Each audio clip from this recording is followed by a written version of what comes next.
Wheaties presents Dimension X. Adventures in time and space. Transcribed in future tense. Dimension X. On stage tonight, Dimension X. Another in the Wheaties' big parade of exciting half-hour presentations. Say, tomorrow's Saturday, you know, and maybe you don't have to show up for work. A whole swell summer day for just what you want to do. So start off with a big holiday bowl of Wheaties at breakfast and just see how it sparks up the morning. Wheaties are whole wheat, you know, and I don't have to tell you what good, sturdy nourishment that is. So if you got fish to catch or golf to play or maybe a hike to take, just see how Wheaties can make it all a lot more fun. You know why? Why, lady, mister, it's just because you feel good when you've had your Wheaties. Those two-fisted little whole wheat flakes are loaded with vitamins and minerals. And so are you when you've had your Wheaties. Go on, try 'em. Just you see how Wheaties at 7 can help at 11.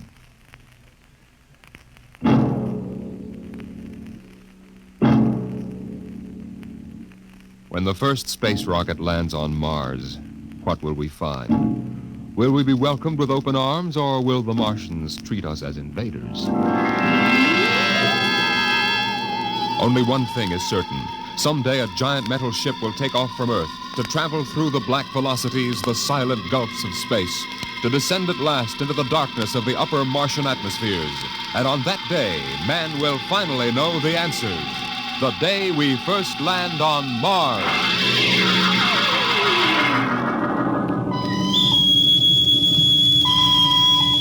Now hear this. Now hear this. Approaching critical deceleration. Fasten gravity suits. Stand by to land. Mr. Lustig, what do you make of the terrain? There seems to be a heavy ground, Miss Captain. We won't be able to use our infrared lights. And we'll have to come in on radar. Isn't that a little risky, sir, landing in the dark? I'd rather run the danger of a blind landing, Lieutenant, than come in without the cover of darkness. Remember, we don't know what kind of reception is waiting for us down there. Airspeed 500. Altitude now 4,000. Bridge to engine room. Stand by for deceleration. Engine room, aye. Fire forward tubes 1 and 3. Aye. Skids down. Skids, check. Altitude 500. 4. 350. 3. Up a point now. All right. Let's set her down. Look out! Cut the power. Master's pipe battle stations. Aye, sir. All secured, sir. Well, we're on Mars. April 20th, 1987. 4:33 Greenwich time. Enter that in the log, Masters. Aye, sir. Well, gentlemen, it's less than 2 hours till dawn. As soon as it's light, we'll send out a landing party. Masters, get me an all-over hookup. All set, Captain. Now hear this. Now hear this. All right, men. The smoking lamp is lit. We're 17 men on an alien world.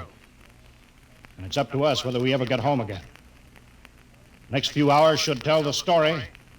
And I want instant obedience to all commands. I'll court-martial the first man who doesn't jump to when he's ordered. And one other thing. We may be on Mars, but this is still a United States naval vessel. Officers will conduct a personal and weapons inspection in 1 hour. That's all. Inspection, Captain. Now? Mr. Lustig, we've got an hour and a half to sweat out before we find out what's outside that airlock. I'd rather have a man worried about his stripes than about what's waiting outside on Mars.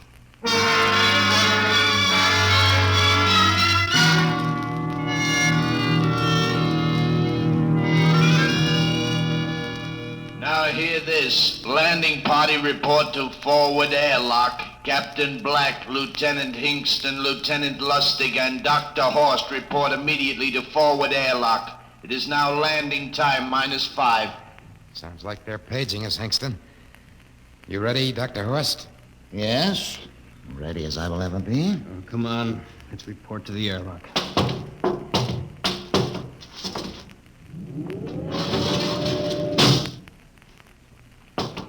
4 minutes to go. Where's the captain? Who knows? What difference does it make? Just want to get it over with, that's all. Has anybody got a cigarette? I think you're smoking too much, Lieutenant Lustig. Are you nervous? Lay off, will you, Horst? Wondering what's hidden outside underneath that ground mist? Very unusual planet, Mars. Why? It has an atmosphere. Wonderful thing, an atmosphere. Where you find one, you find life. You mean Martians? What do you think they'll look like? Who knows? Intelligent life can take many forms. You mean they may have green skins and eyes on stalks or something? The comic book conception is possible. Or they may have developed to a point that is far beyond us. Perhaps they have a science that can produce weapons far more dangerous than our atomic missiles. You think we may have to fight our way out? After all, we are invaders. Now hear this. Landing time -2. Landing All time right, -2. we heard this. I know what I'd like to find outside that airlock. Good old Illinois. You ever been there, Lustig? Only Chicago. Well, you ought to see my hometown. Green lawns, big white houses. Sounds like my hometown. My grandmother used to have one of those iron deers on the lawn. Every Halloween, we'd paint it another color. One time, we painted it black and white like a Holstein cow. Where does your family live, Horst? I have no family. When I was a child, they were gassed to death in the Dachau concentration camp. That's tough. Oh, it has its advantages. I have no ties on Earth. Nothing to lose now. I imagine I'm the only one on board who is free to enjoy our present peculiar position. All right, Lustig. You can button it up now. Aye, sir. Now, gentlemen, in 1 minute, we'll be the first men to set foot on Mars. Quite an honor, eh? As long as the medals are not awarded posthumously. Still uneasy, Dr. Horst? Captain Black, I've been uneasy ever since I can remember. On Earth and on Mars. Now, 30 seconds. Give me the intercom phone, Lustig. Masters? Aye, sir. Battle stations to be manned till we return. If we're not back in 2 hours, I want no rescue party sent out. Blast off and save the ship, you understand? Aye, sir. All right, gentlemen. 5 seconds. 4, 3, 2, 1. Lustig, open the outer airlock.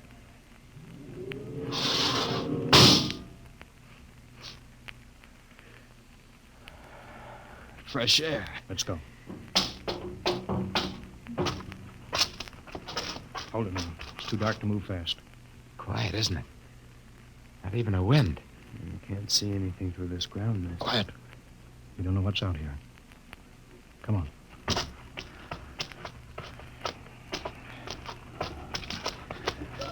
What the? Quiet! Captain. I could swear that sounded like a rooster. I don't hear it anymore.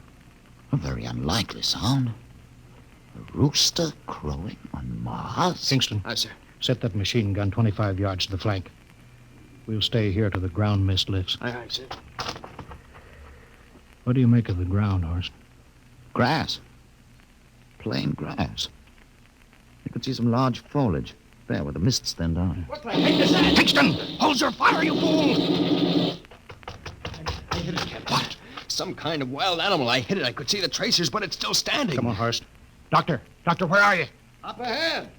Admiring the wild animal. Careful, Horst. Wait for us. Don't worry, Captain. It's an iron deer. A lawn ornament. That's impossible. It's hollow. Interesting, isn't it? A whitewashed Victorian iron deer sitting on a lawn in the middle of Mars. I don't understand. Look around. The mist's lifting. Captain, look there. A house, a regular old-fashioned house. On Mars. Good Lord. I haven't seen carved scrolls and gingerbread like that in years. Look at that port swing. The geraniums. There. I told you it was a rooster, Captain. Give me the glasses, Lustig. I want to take a look through that front window. What? There's an upright piano. Some sheet music on it. Lustig, it's beautiful Ohio. Beautiful Ohio. That can't be. Look here, Horace, do you think that civilizations of two planets could be identical? I don't know. That specific variety of geraniums is only 50 years old on Earth. Is it logical they should develop in Mars? How about that porch swing and that piano and beautiful Ohio? No, it's impossible. Captain Black, this looks like the town I was born in. Well, it looks like my hometown, too. I've thought of something, sir.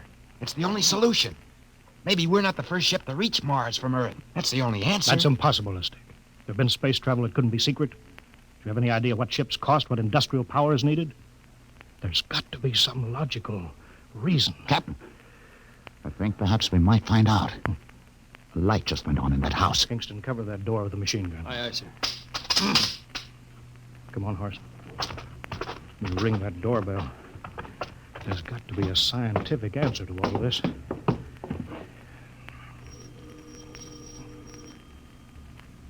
There's something moving in there. Stand back, Horace. Give me a clear shot. Maybe a Martian. Can I help you? We were looking... Well, if you're selling anything, it's much too early. No, wait a minute. What town is this?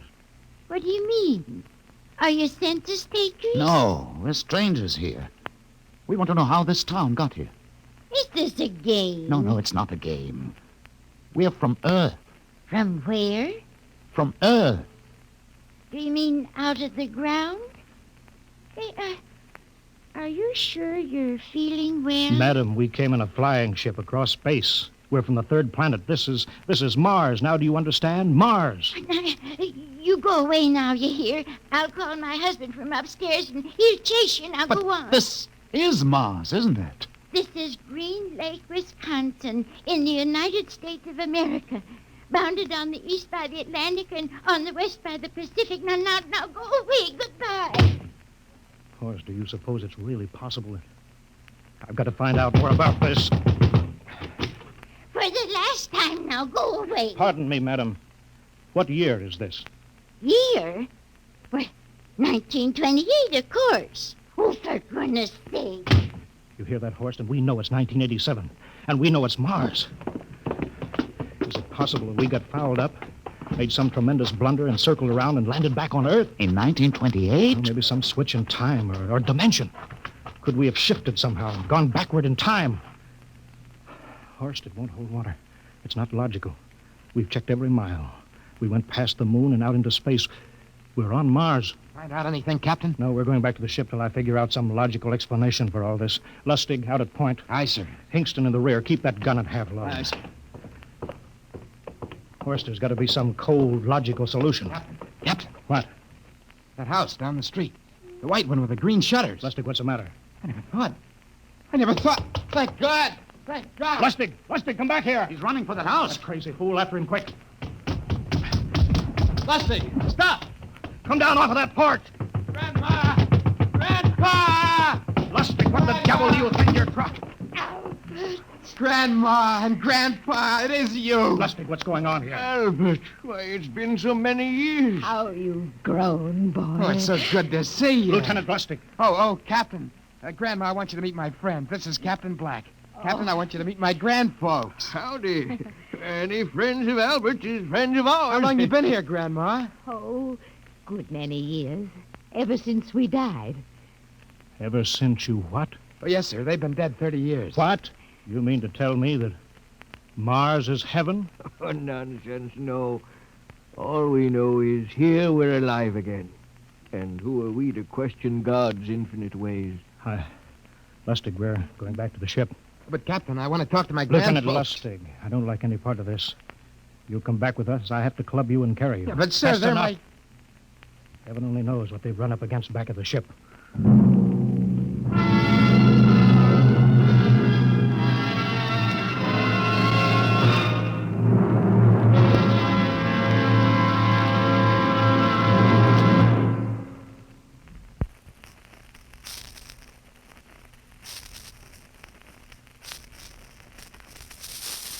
Dimension X will continue in just a moment.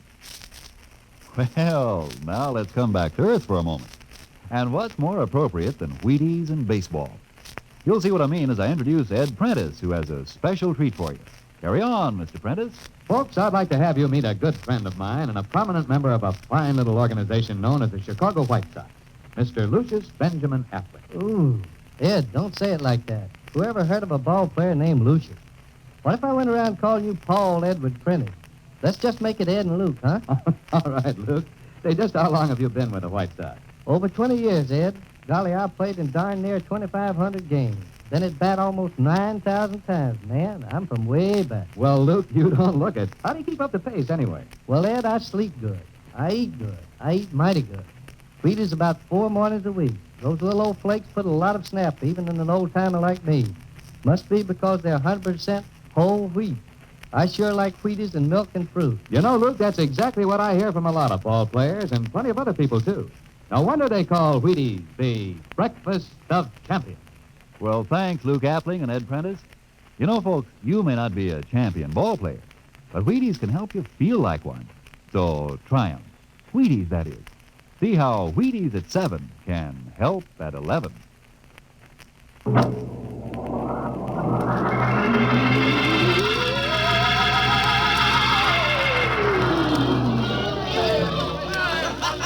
Horst, look at that crowd around the ship. Looks like we're being welcomed with a celebration, Captain. Celebration? They've abandoned ship. Every port is open. No guard set. You, Masters. Hiya, Captain. Meet my old dad. Dad, that's Captain Black, and he's not a bad guy for an officer. Of all the... Hingston! What, sir? Bring that man back. Use force if you have to. Excuse me, sir. There's my Uncle George. Hingston! I'll be right back, Captain. Uncle George! Uncle George! What the devil is Don't you going... understand, sir? They've all found friends and relatives. They're all here. He's right, Captain. I've counted. The whole crew's out on the crop. But I gave orders. Definite orders. You don't understand, Captain. I understand mutiny. I don't care how many relatives show up. I'll have discipline on... Johnny! Johnny, you old son of a gun. Edward! It's you. It can't be. Of course it is. Johnny, you old son of a gun. Edward. Dr. Horst, this is my brother, Edward. How do you do? Hello. It's wonderful to see you, Edward. Look, I've got to get back to my ship. Hey, I almost forgot. Mom's waiting at home. Mom? And Dad, too. Mom, Dad are alive? Excuse me, Horst. Then you're real, Ed. Don't I feel real? How's that, huh? Ed, hey, we've got lunch for you, Johnny. Mom's making corn fritters. Dr. Horst, haven't you found anybody? No, Captain. I have nobody. Then you come on home with me, right, Ed? Sure, you bet. Horst, you wouldn't believe it, but it's been 35 years since I had Mom's corn fritters. By George. 35 years.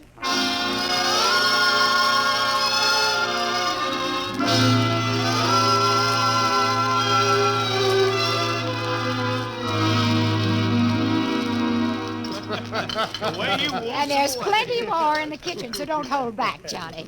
You too, Dr. Horst. Well, Johnny, you're still in the Navy, huh? That's right, Dad. I'm in command of the ship. We're an old Navy family, Dr. Horst. All 3 of our boys in the service. Ed was the best pilot in the Pacific. What did happen, Ed? Oh, what's the difference? I'm here now. Oh, you know, it's almost perfect. All we're missing is your brother Will.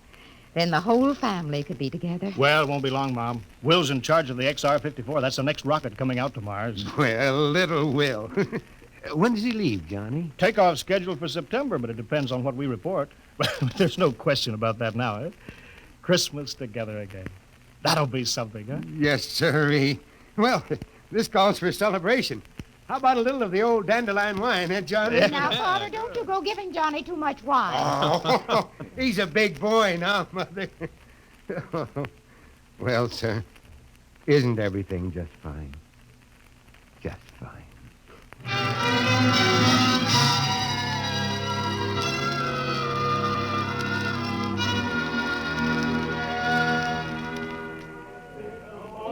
The candlelights are gleaming on the banks of the Wabash, far away. Hey, we have play another song. Sure, go ahead. Well, Dr. Horst, what do you think of my little family, Very nice. You know, I can't understand why you didn't find any folks here, Dr. Horst. It's just a shame. Everybody else is so happy. I never remembered my family, Mrs. Black. All I know is they were gassed at Dachau during the Second World War. When I was liberated, I was in a delirium 3 months. I cannot remember anything before then. A psychiatric phenomenon. That's terrible. Isn't there anything anybody can do? I don't want to remember. Oh.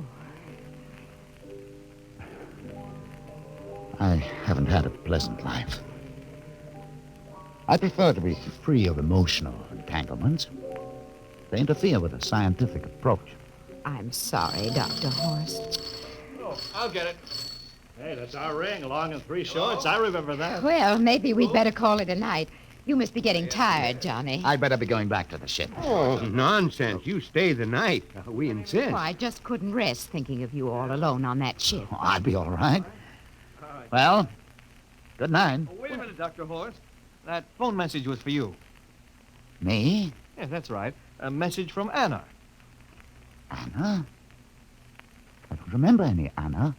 She asked if you were better. Perhaps she's someone you knew at Dachau. Anna? She said she's coming over here first thing in the morning. So you'll have to stay over. Yes, well, but... that settles it then. You stay here, Horst.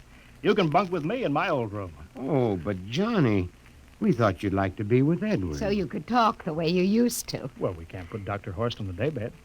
I think we better share the room tonight. There'll be plenty of time for talking, Ed. I guess so. Well, I suppose I better drop back to the ship. You know, Ed, security check. Well, why do you have to do that here? Well, I don't know. There's no good reason, I guess. Well, suppose we skip it tonight. Oh, sure. Well, good night, everybody. Oh, it's good to have you home, Johnny. It's good to be home, Mom.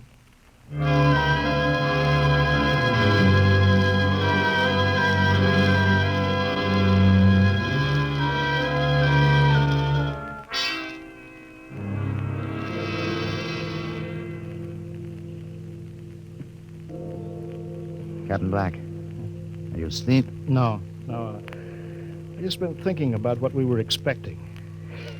Green-skinned Martians with eyes on stalks. All the time there was only Mom and Dad and Edward waiting. It's funny what tricks your imagination can play on you. Yeah, I guess Mars is heaven, Horst.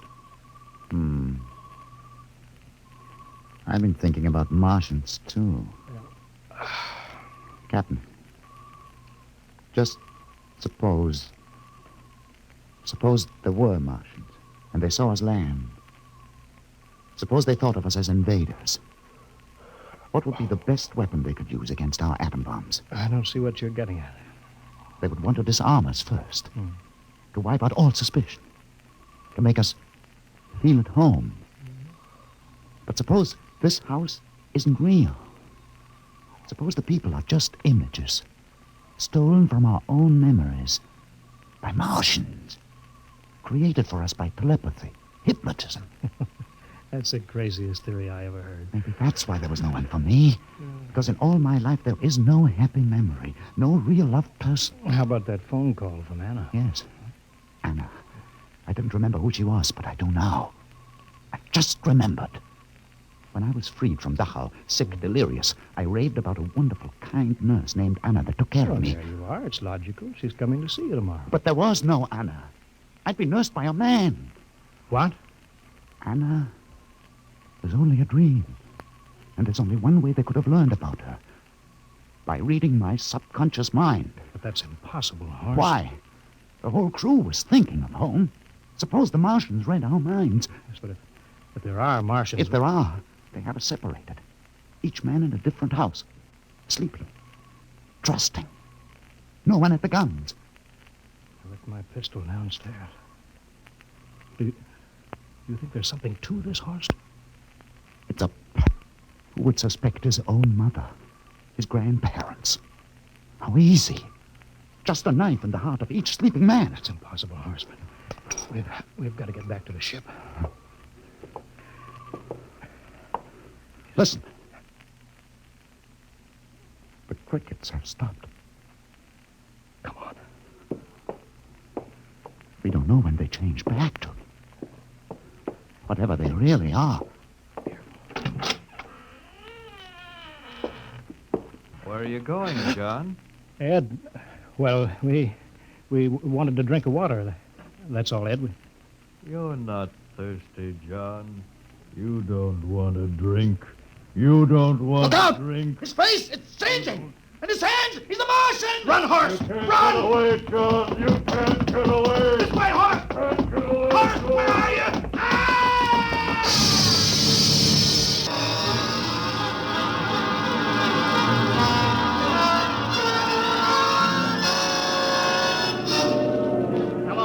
Hello, can you hear me, Earth? This is Captain John Black, the XR-53, calling from Mars. I've locked myself in the ship, but they've crippled it. I can't take off or fire the guns, and they're coming for me now, the Martians. I'm all alone here. All the rest are dead. Hingston, Lustig, Dr. Horst. Poor Horst, he didn't even reach the door. Listen, they're trying to break through the hull now. Edward and Mom and Dad and all the folks. But they're changing now, melting and changing back into... They're Martians. Can you understand me? Martians, not men. They made us think that Mars was heaven, and we fell into the trap. Can you hear me, Earth? You've got to stop the next rocket. Tell my brother Will. Tell my brother Will not to come. They'll trap him, too. They'll kill them all. Hello, can you hear me, Earth? This is John Black on Mars. Hello, Earth. This is John Black on Mars.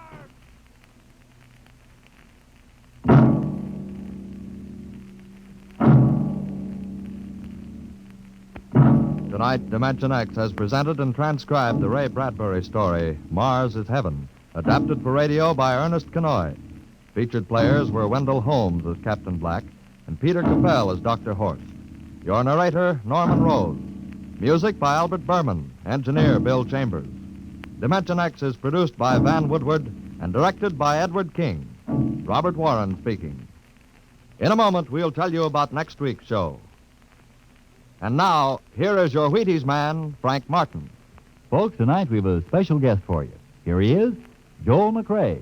Hello, Frank Martin. I kind of expected to see a package of Wheaties sticking out of your pocket. What? Did I forget him? You must like Wheaties, Frank. Sure, don't you? You bet. I'm joining the big parade of Wheaties programs, you know, with Tales of the Texas Rangers come Saturday night. That promises to be real entertainment, Joel. I understand these are true stories of the Texas Rangers. Absolutely. Each story is straight from the Texas Ranger files. Well, we're mighty proud to have you join us, Joel, with this new program. We'll all be listening on the same NBC station Saturday night for Joel McRae in Tales of the Texas Rangers. Okay, Mr. McRae? Okay, partner. Good night. Good night, Joel. And friends, be sure to listen Saturday, that's tomorrow night, to Joel McRae and his new program, Tales of the Texas Rangers. And get your Wheaties, everybody. And this is the Wheaties man, Frank Martin, inviting you again to listen tomorrow night to Joel McRae in Tales of the Texas Rangers on the Wheaties Big Parade. See you then. Next week, the story of the strangest case ever recorded in the files of the Bureau of Missing Persons. The case of the Man in the Moon. You'll hear the whole story next week when we venture once more into the unknown world of... Dimension X.